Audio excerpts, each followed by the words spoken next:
Oke, kita lanjutkan pada alat optik yang ketiga, yaitu mikroskop. Nah, kalau mikroskop ini dia merupakan sebuah sistem ya. Jadi sebuah alat yang menggunakan dua lensa.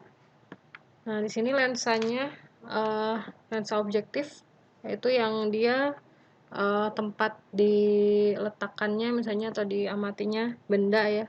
Jadi kalau misalnya benda, sebuah benda itu pasti diletakkan di depan objektif. Nah, kemudian yang kita lihat itu lensa okuler. Oke. Nah, fungsi dari mikroskop ini kita udah tahu ya, untuk melihat benda-benda yang sangat kecil. Nah, kemudian di sini karena yang dipakainya itu adalah dua lensa, maka bayangan yang terbentuk juga ada dua jenis, ada dua kali maksudnya. Nah, kalau misalnya di sini eh, untuk bayangan yang terbentuk dari lensa objektif itu nyata, terbalik, dan diperbesar. Karena dia menggunakan lensa positif.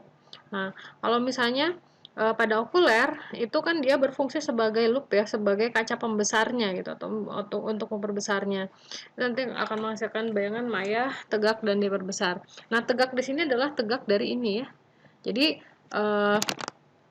skemanya seperti ini. Jadi dari mikroskop. Nah, ini untuk kasus mata yang tidak berakomodasi. Jadi kalau misalnya contoh ini ada kita letakkan sebuah benda yang sangat kecil itu di depan lensa objektif. Nah, bendanya itu kita harus menempatkannya di ruang 2. Kenapa harus di ruang 2? Karena kita mau memperbesar atau kita mau menghasilkan bayangan yang nyata. Maka bendanya harus ditempatkan di ruang 2. Ruang 2 itu di mana? Ruang 2 itu pasti lebih besar dari objektif kan, atau di antara lebih besar dari fokus objektif. Jadi ditempatkan di antara fokus objektif dengan jari-jari lengkungan atau dua kali fokusnya gitu. Nah, jadi si benda ini harus ditempatkan di uh, di luar dari fokus dari objektif. Nah, kemudian kalau misalnya kita meletakkan benda di sini, maka bayangan yang terbentuk itu kan di ruang 3. Ruang 3 itu di mana? Ruang 3 itu kan berarti di lebih besar dari 2 kali fokus objektif. Jadi kalau misalnya ini ada lensa itu kan fokusnya kan kanan kiri ya. Jadi fokusnya di sini sama di sini, berarti jari-jari kelengkungannya kira-kira di sini atau 2 kali fokusnya di sini. Nah, berarti si bayangannya akan terletak di sini di ruang 3. Jadi ini bendanya, ini bayangannya. Nah, sifat bayangannya itu adalah apa? Ya sesuai lumrahnya kalau misalnya benda ditempatkan di ruang 2, bayangan yang terbentuk akan di ruang 3, maka akan menghasilkan bayangan yang terbalik, nyata, dan diperbesar. Gitu ya. Nah, kemudian kan ini kan masih sebuah sistem ya.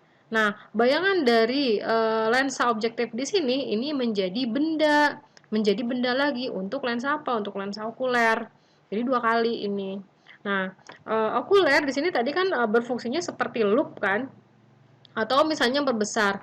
Dari sini ke sini sudah diperbesar, kemudian dengan menggunakan lensa okuler atau misalnya prinsip loop tadi ini diperbesar lagi, makanya menjadi berkali-kali lipat perbesarannya. Nah, kalau misalnya dia matanya tidak berakomodasi, si bayangan yang terbentuk dari lensa objektif ini dia akan jatuh di fokus dari okuler. Dia akan jatuhnya di fokus okuler. Maka kalau misalnya kita melihat dengan mata tidak berakomodasi, kalau mata tidak berakomodasi itu kan berarti kan mata dalam kondisi yang rileks. Nah, mata dalam kondisi rileks itu kan kita bisa melihat benda-benda yang tak hingga. Berarti di sini kalau misalnya kita mau bisa melihat dari bayangan dari sini, maka letaknya itu di tak hingga. Seperti itu. Nah, berarti di sini untuk perbesaran itu kan karena 2 kali ya. Jadi perbesaran yang dilakukan oleh lensa objektif dikalikan dengan perbesaran yang dihasilkan dari lensa okuler. Nah, lensa objektif yang tadi kan karena di sini jarak bendanya sudah jelas, jarak bayangannya sudah jelas, maka perbesaran perbesaran dari lensa objektif ini kita bisa dapat dari jarak bayangan dibagi jarak benda pada objektif dikalikan dengan perbesaran pada okuler. Tadi kan ini kan berfungsinya seperti loop.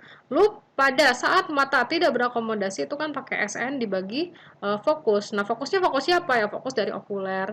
Nah, berarti di sini panjang mikroskop, yang dimaksud dengan panjang mikroskop itu adalah panjang dari lensa ke lensanya. Jadi lensa objektif ke lensa okuler. Begitu juga seterusnya seperti nanti teleskop itu kan panjangnya. Yang dimaksud dengan panjang itu apa? Panjang sistemnya. Jadi dari lensa ke lensa lagi. Nah, berarti di sini panjang dari mikroskop itu dari sini sampai sini sampai sini kan? Nah, ini ke sini adalah S-aksen objektif atau jarak bayangan objektif dikalikan dengan fokus okuler. Maka di sini dari mikroskop untuk mata tidak berakomodasi, jadi bayangan dari lensanya itu kan jatuh di tepat di fokus lensa okuler. Dia memang ruang 3 di fokus ruang 3 di lensa objektif, tapi dia juga ada di fokusnya lensa okuler, sehingga bayangan dari okuler itu jatuh di titik tahingga mata. Ini dalam kondisi mata tidak berakomodasi. Nah, kemudian bagaimana kalau misalnya matanya berakomodasi? Nah, mata berakomodasi maksimum sama ya, bendanya harus ditempatkan di ruang 2 pada lensa objektif. Jadi lebih besar dari atau lebih panjang dari fokusnya objektif.